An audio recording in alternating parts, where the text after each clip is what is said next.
تو اسی طرح نماز کے اندر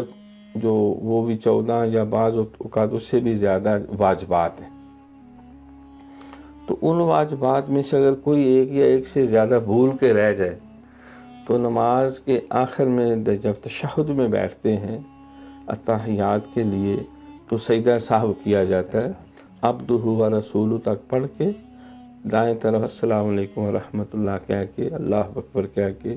پھر 2 سجدے کرتے ہیں، پھر التحیات للہ والصلوات وہاں سے شروع سے پھر یوم یقوم الحساب تک پڑھ کے پھر سلام پھیرتے ہیں۔ تو وہ جو واجبات اس کے رہ گئے ہیں تو وہ اس کا ازالہ ہو جائے گا۔ ہاں اگر واجب رہ گیا ہے اور سلام پھیر دیا ہے تو اس میں بھی فقہاء نے لکھا اگر کوئی زیادہ وقت نہیں گزرا اور کسی سے ہم کلام بھی نہیں ہوا اور اسی نشست اسی ماحول میں بیٹھا ہوا ہے تو اس کو یاد آ جائے تو وہ پھر کھڑے ہو جائیں جو ہے وہ کوئی رکعت رہ گئی ہے تو وہ اس کو شامل کرے، نہیں تو دوبارہ پھر وہ اس مرحلے سے گزرے۔